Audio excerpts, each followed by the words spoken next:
Welcome back to The Explainer. Today, we're breaking down a massive release in the AI space that honestly has kind of flown under the radar. We are unpacking the newly released Claude Opus 4.8. And look, according to our source material, this isn't just some minor incremental update. No, it's an absolute home run. It is packed with these hidden changes that weren't even mentioned in the official announcement. If you want to understand the true capabilities of what might literally be the most powerful technology available right now, you are absolutely in the right place. We're going to map out exactly what's changed and, more importantly, how you can leverage it immediately. Okay, let's dive into this. The source reviewer makes an incredibly bold claim right out of the gate: tackle months of work in just one afternoon. I mean, wow. We aren't just talking about a tool that writes your emails a bit faster here. We're looking at a fundamental architectural shift in how AI handles really complex, multi-layered tasks. By the end of this explainer, you're going to see exactly how the internal mechanics of Opus 4.8 make this hyper-accelerated timeline a reality. So here's our roadmap for today. First up, the Opus 4.8 drop. Second, unleashing dynamic workflows. Third, optimal setup and focus. And finally, Section 4, the 3D shooter benchmark.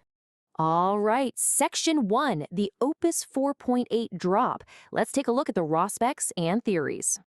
Before we get into all those advanced workflows, we really need to establish the baseline of what has actually changed under the hood. And honestly, the immediate, undeniable spec upgrades of this new model are just staggering, especially when we talk about cost and efficiency. Unlike a lot of recent AI releases from the big players that always seem to come with a slow, steady price hike, the base cost for Opus 4.8 has stayed completely flat compared to Opus 4.7. Even better, Fast Mode is now 3 times cheaper. That makes it finally affordable for everyday use. But you know what the most critical upgrade is? Hallucinations have been reduced by a massive factor of 4. So you're getting faster, cheaper, and vastly more accurate outputs. So how does all this translate to actual performance? Well, the source is super clear on this. Opus 4.8 absolutely crushes all the current benchmarks. Google isn't even close, and significantly, Opus has reclaimed the top spot from its main rival. The reviewer notes that while GPT-15 was previously the first model to beat Opus at coding, Opus 4.8 has come right back and defeated it. It's just dominating across the board right now.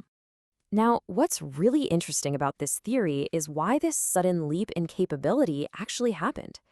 The source shares a super intriguing idea connecting this release to a major recent business deal.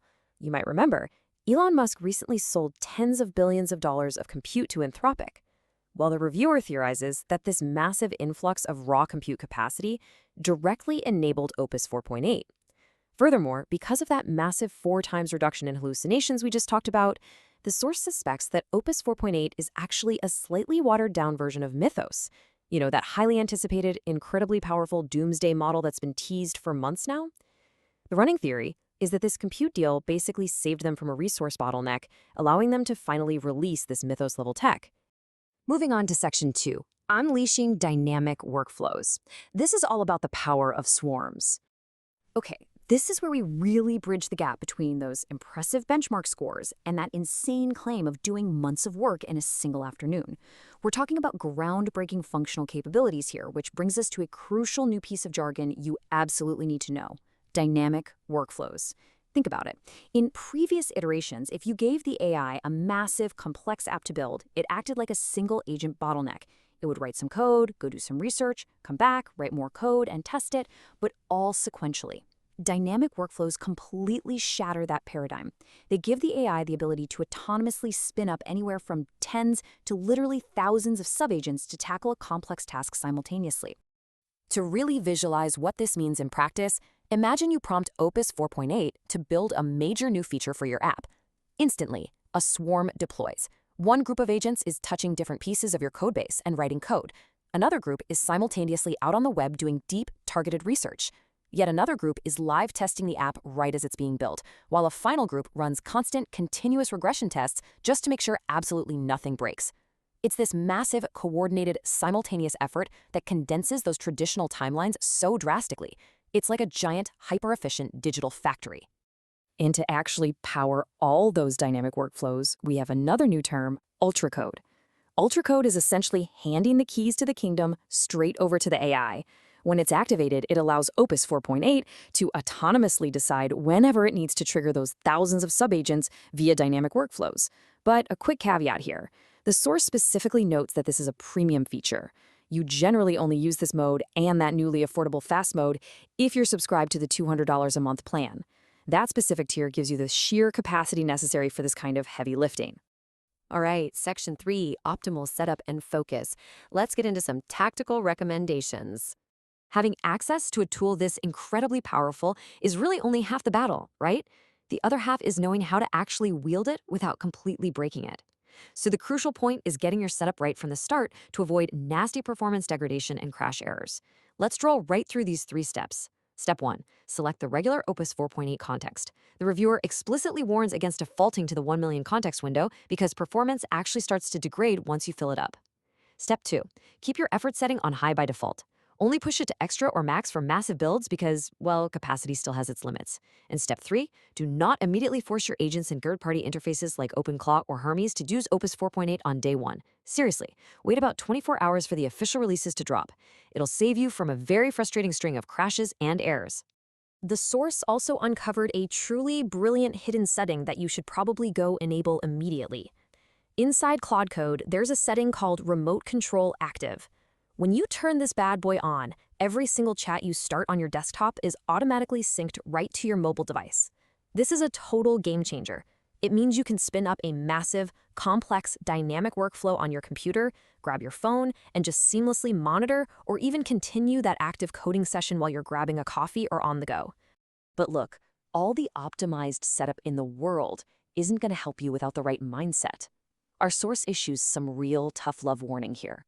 The #1 indicator of how successful someone will be in 2026 is their level of focus. The reviewer noted a really dangerous trend happening right now. People trigger these incredibly fast dynamic workflows, and because the AI is doing all the heavy lifting, the user gets distracted. They end up doom scrolling on social media for an hour, entirely wasting the time they just saved. You literally cannot let this extra power make you slack off. You have to put the phone away, lock in, and stay in that flow state. Moving to our final section, Section 4, the 3D shooter benchmark. Let's look at the live test results. So now we're transitioning from all the theory and setup into the ultimate live test proof. The source reviewer actually ran Opus 4.8 through their standard benchmark testing to see its practical, real-time creative capabilities. And this was the highly ambitious one-shot prompt they fed into the model. The AI was asked to build a 3D first-person shooter using the 3JS library. And here's the kicker. It was given total creative freedom. The explicit instructions were just to include power-ups, stylistic flair, and to make it as creative as humanly possible. Let's see exactly how the model handled that. And this brilliantly illustrates the massive leap in capability we've been talking about.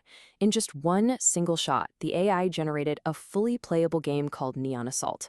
And get this. Without even being prompted, the AI actually self-tested its own code before presenting the final result. The game it built featured highly stylized neon graphics, from the walls all the way to the floor, fully working hit markers whenever you shoot an enemy, and some incredibly complex game logic, including functioning enemy waves and combat combos. When you compare this to the basic, bare-bones default outputs of previous models, the visual and mechanical complexity here is just astonishing. Because of all of that mind-blowing complexity, the source reviewer awarded this benchmark a massive final score of 9.1 out of 10. They really emphasized that this isn't just some marginal, barely noticeable improvement. No, it is a distinct, undeniable step up from the previous reigning champion, Opus 4.7.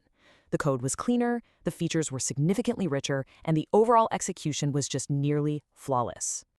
Which really leaves us with one final crucial thought. The technology is absolutely here, the price has stayed flat, and the workflows are entirely dynamic now. Right this second, your competition probably isn't using Opus 4.8, and they certainly aren't deploying tens of thousands of sub-agents to do their heavy lifting. You have a distinct momentary advantage right now. So the real question is, will you close out your distractions, block off your calendar, lock in, and actually seize this competitive advantage before the rest of the field catches up? The tools are ready when you are. Thanks so much for joining us for this explainer, and we will catch you next time.